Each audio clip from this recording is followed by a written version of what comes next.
चलिए, कहाँ से हम लोग गए थे? ये वाला सब हो गया था। टॉपिक डालेंगे अवतल दर्पण का उपयोग।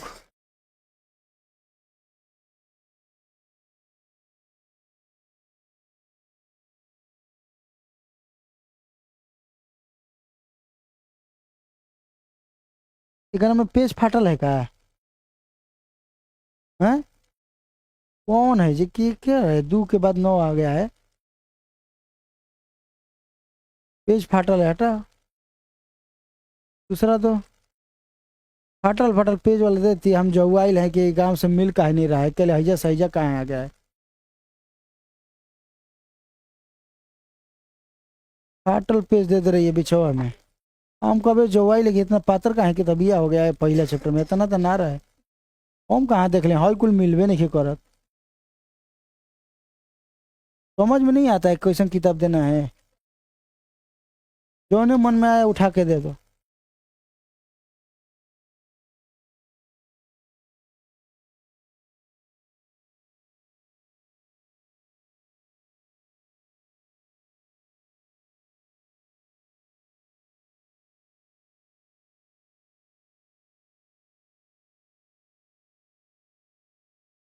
चलिए, टॉपिक डालेंगे गोलीय दर्पण का उपयोग।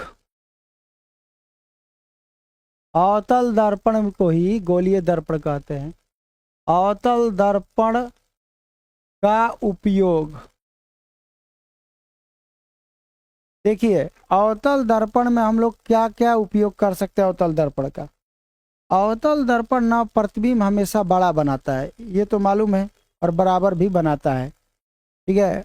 अवतल दर्पण जो है वो तो बड़ा बनाने की वजह से वो उसका इस्तेमाल हॉस्पिटल में किया जाता है, दंत चिकित्सा में किया जाता है, क्योंकि आँख नाक गला वाला जो काम है वो बहुत बारीकी वाला काम है, और उसमें जो अंग होते हैं बहुत छोटे छोटे अंग होते हैं, उनको बड़ा देखने के लिए हमें किस दर्पण की जरूरत पड़ती है? अवतल दर्पण की जरूरत पड़ती है। तो याद रखिएगा, अगर पूछ दिया जाए कि अवतल दर्पण का उपयोग, तो चिकित्सा में, यहाँ पर चिकित्सा में।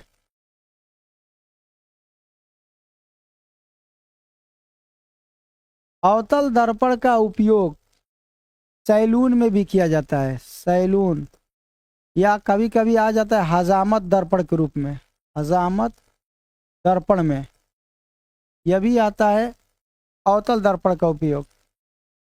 अवतल दर्पण का उपयोग होता है सोलर कुकर में। सोलर कुकर में, सोलर कुकर में क्या होता है कि सारा का सारा प्रकाश को इकट्ठा करके कुकर में डालता है, जिसकी वजह से भोजन गर्म होता है और खाना बन जाता है सोलर कुकर में। इसके अलावा सौर भट्टियों में भी इसका उपयोग किया जाता है, सौर भट्टी में। क्योंकि भट्टी में इस्तेमाल इसलिए किया जाता है क्योंकि ये सारे प्रकाश को इकट्ठा करता है, जिससे वो गर्मी मिलती है सौर भट्टियों में।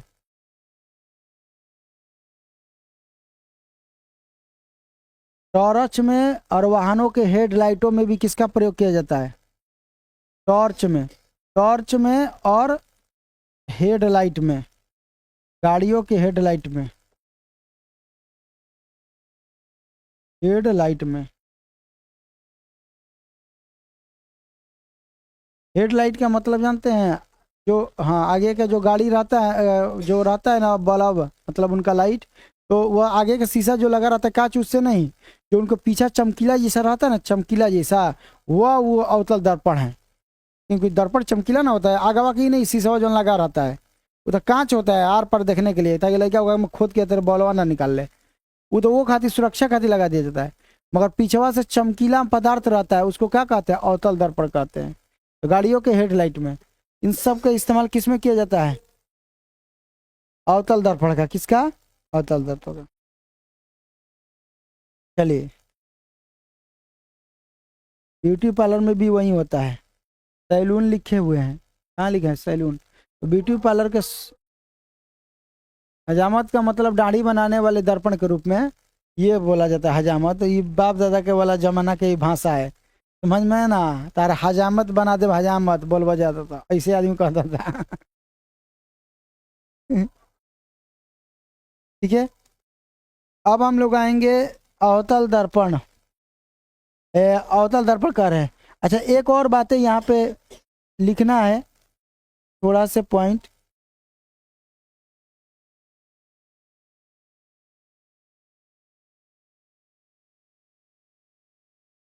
लिखिए, उत्तल दर्पण टॉपिक डालिए, उत्तल दर्पण का उपयोग।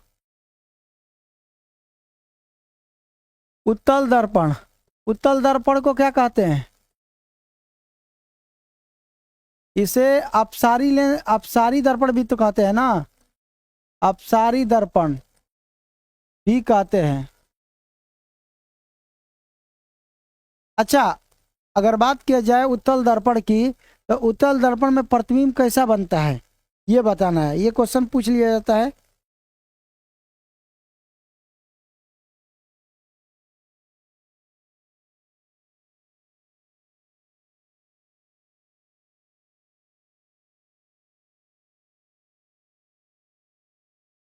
तो देखिए, उत्तल दर्पण में जो प्रतिबिंब बनता है,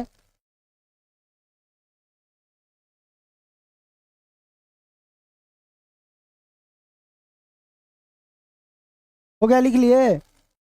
तो उत्तल दर्पण में प्रतिबिंब ना वस्तु से क्या बनेगा, वस्तु से छोटा बनता है। क्या बनता है? छोटा बनता है। जितना वस्तु रहेगा ना उतना बढ़िया प्रतिबिंब नहीं बनेगा, वस्तु से हमेशा क्या बनेगा? छोटा बनता है।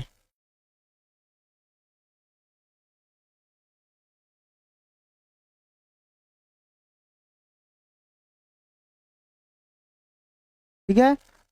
उसके अलावा वस्तु के सापेक्ष उल्टा बनाता है कि सीधा?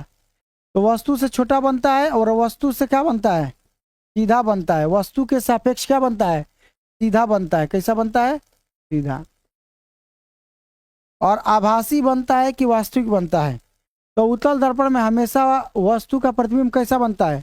हमेशा कैसा बनता है? हमेशा आभासी बनता है। कैसा बनता है? आभासी बनता है। तो उत्तल दर्पण में ये पॉइंट याद रखिएगा, वस्तु से छोटा बनता है, सीधा बनता है, हमेशा आभासी बनता है। बड़ा कभी नहीं बनता है। उत्तल दर्पण में प्रतिबिंब बड़ा कभी नहीं बनता है। बराबर बन जाएगा, छोटा बन जाएगा, बहुत छोटा बन जाएगा, मगर बराबर कभी नहीं बढ़ेगा। याद रखिएगा ये बात। अच्छा, अगर बात किया जाए कि इसके उपयोग के, तो आइए उपयोग भी देख लेते हैं। उपयोग, उत्तल दर्पण का उपयोग।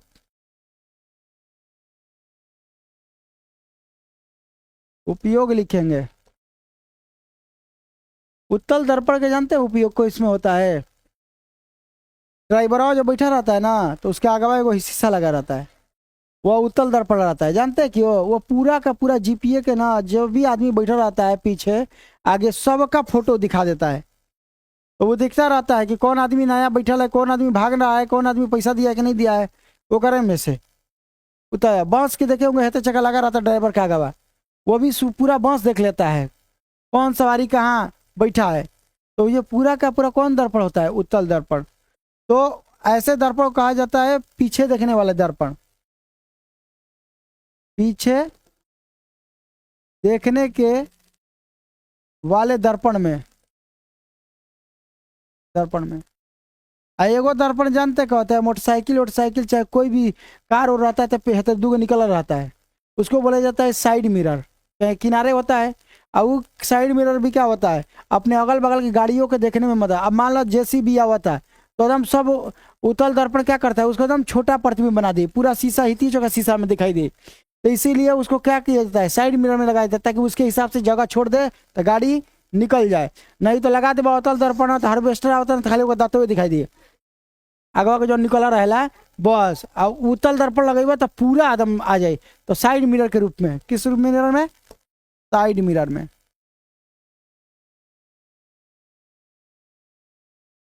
ठीक है। तो इन चीजों में हम लोग क्या करते हैं? इसका इस्तेमाल करते हैं, याद रखिएगा इसको। अब एक और दो क्वेश्चन एग्जाम में पूछ लिया था है, चलिए उसको भी देख लेते हैं। देखिए, अवतल दर्पण का फोकस दूरी हमेशा ऋणात्मक होता है कि धनात्मक? यह क्वेश्चन पूछा जाता है। तो अवतल दर्पण का फोकस दूरी हमेशा क्या होता है, ऋणात्मक होता है। पॉइंट नोट कर लीजिएगा, अवतल दर्पण की फोकस दूरी क्या होता है, फोकस दूरी, फोकस दूरी हमेशा कैसा होता है, ऋणात्मक होता है। कैसा होता है, ऋणात्मक होता है। कैसा होता है, ऋणात्मक होता है। कैसा होता है, ऋणात्मक, यानी माइनस में होता है। किस में होता है, माइनस में। तो अवतल दर्पण की फोकस दूरी हमेशा कैसा होता है, ऋणात्मक। क्वेश्चन पूछेगा फोकस दूरी एफ बराबर क्या आता है, जो कुछ भी आएगा माइनस में आएगा। जैसे -2 आया है, -5 आया है, ये सब के सब क्या है, फोकस दूरी है। तो अवतल दर्पण के हमेशा एफ का मान किस में आता है, मतलब अगर मान लीजिए किसी एफ का मान -2 है तो हम कहेंगे कैसा दर्पण है, कौन सा दर्पण है, तो क्या बताइएगा अवतल। हम फोकस निकालेंगे कैलकुलेशन के तहत, आया है -10, तो कौन सा दर्पण कहिएगा, अवतल। याद रखिएगा, अगर माइनस में आ गया तो दर्पण कैसा है, अवतल। वहीं अगर प्लस में आ रहा है तो उत्तल। तो याद रखिएगा उत्तल दर्पण का क्या होता है, उत्तल दर्पण का फोकस दूरी यानी एफ हमेशा क्या होता है, धनात्मक होता है। किस में आएगा मान, प्लस में, धनात्मक होता है। ये क्वेश्चन पूछा जाता है, नोट कर लीजिएगा, इंपॉर्टेंट पॉइंट है।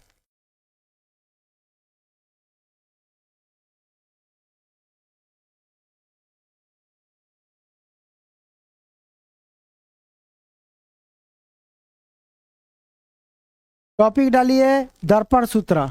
अब हम लोग पढ़ेंगे दर्पण सूत्र के बारे में।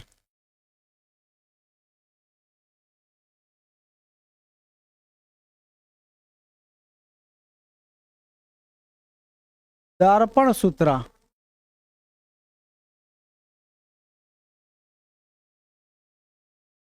दर्पण सूत्र क्या होता है, दर्पण सूत्र होता है 1/f बराबर 1/v प्लस 1/u। इसी को क्या कहते हैं हम लोग, दर्पण सूत्र कहते हैं। इसी को क्या कहते हैं, दर्पण सूत्र कहते हैं। 1/f बराबर 1/v प्लस 1/u।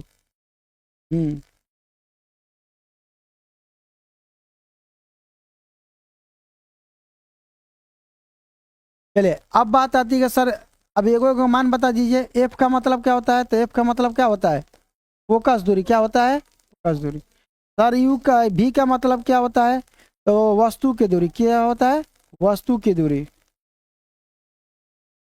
और यू का मतलब क्या होता है,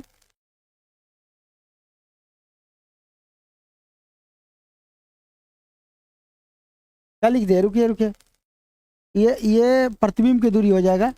ये क्या हो जाए, भी मतलब प्रतिबिंब की दूरी, प्रतिबिंब की दूरी। और यू का मतलब वस्तु की दूरी। अब ध्यान से सुनिएगा कैसे कंफ्यूजन दूर होगा, जैसे हम कैसे अभी कंफ्यूजन खा गए। देखिए वस्तु क्या लिखेंगे, वस्तु होता है, टू आ रहा है कि नहीं, यू लास्ट में क्या आ रहा है, यू। तो यू किस में आ रहा है, तो वस्तु, यानी यू जिसमें आएगा वह क्या होगा, वस्तु की दूरी। समझ में आया?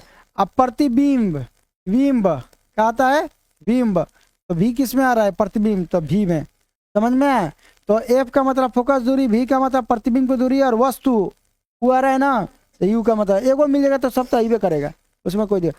और इसमें ये हो गया सबका, तो जिसका मान रहेगा बस लगा दीजिएगा, आराम से आ जाएगा। उतार लिए, चलिए इसी को क्या बोलते हैं हम लोग, दर्पण सूत्र बोलते हैं।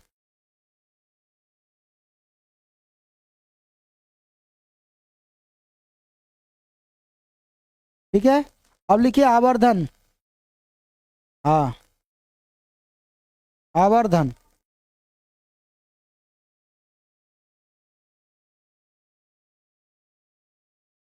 आवर्धन टॉपिक डालेंगे कौन चीज, आवर्धन।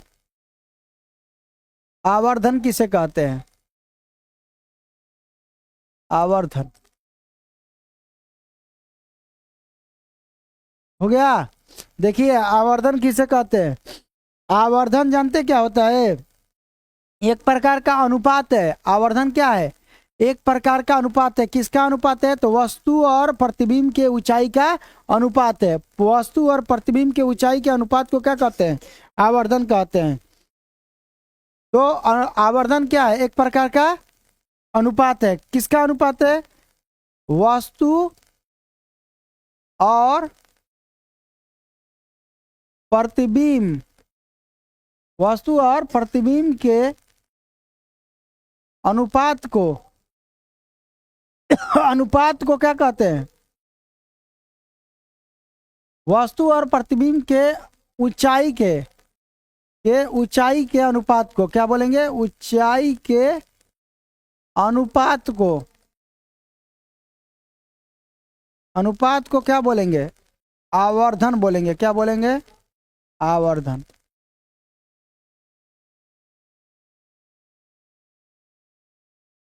आवर्धन कहते हैं।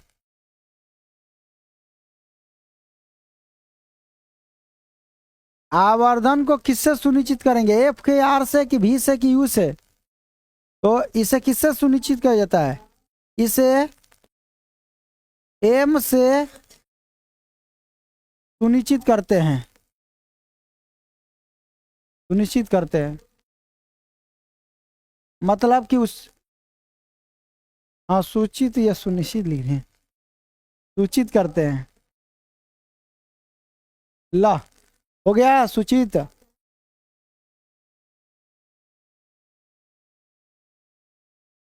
अब बताइए,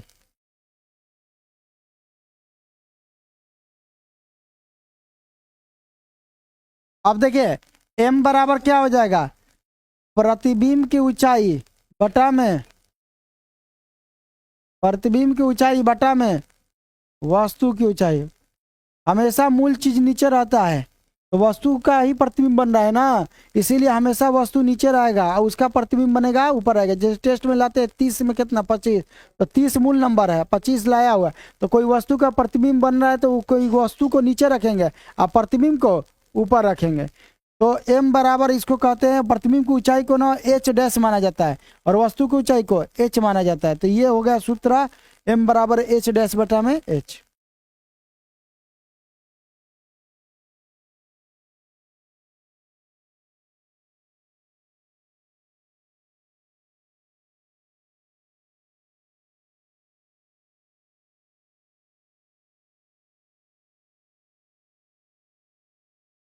चलिए अब इससे कुछ जुड़ी हुई बातें हैं थोड़ा से।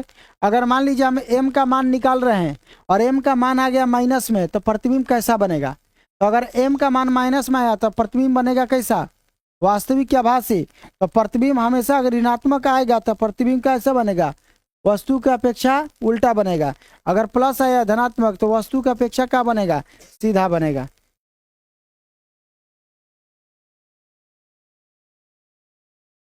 चलिए लिख लीजिए पॉइंट।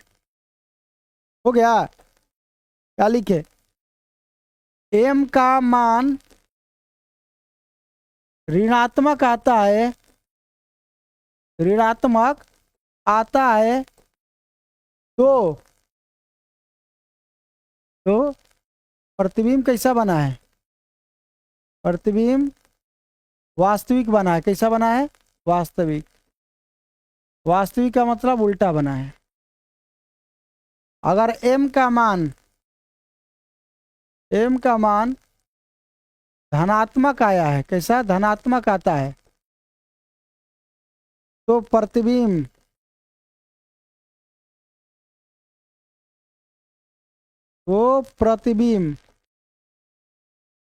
कैसा बना है? आभासी। आभासी यानी सीधा बना है।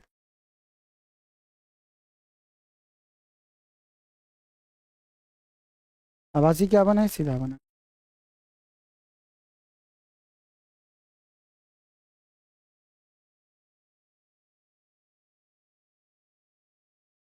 चलिए तो ये बातें समझ में आ गई। अच्छा एक क्वेश्चन और पूछ लेता है यहाँ पर, m बराबर क्या है? h डैश का मतलब किसकी ऊंचाई? और वस्तु की ऊंचाई को क्या माना जाता है? वस्तु हमेशा नीचे रहेगा, मालूम है क्योंकि मूल चीज है। बताइए प्रतिबिंब की ऊंचाई, ऊंचाई का मतलब वो कितना लंबा है, दूरी। तो h प्रतिबिंब के दूरी को हम लोग भी दर्पण सूत्र मानते हैं, और वस्तु की ऊंचाई को या दूरी को क्या मानते हैं? कितना दूर पे है, यू मानते हैं। तो m बराबर ऐसे लिख सकते हैं हम लोग। कभी कभी एग्जाम में क्वेश्चन पूछ लेता है, m बराबर हाई वाला सूत्र देता है। तो प्रतिबिंब की दूरी b और यू, ऐसे लिख सकते हैं। और माइनस है तो माइनस लगा देंगे, यह भी हो सकता है।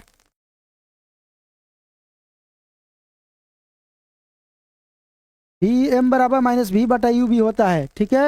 अब कोई भी हो जाएगा, क्योंकि एच डैश का मतलब प्रतिबिंब और एच का मतलब वस्तु, तो वी बटा में माइनस वी बटा में यू, ये भी हो जाएगा।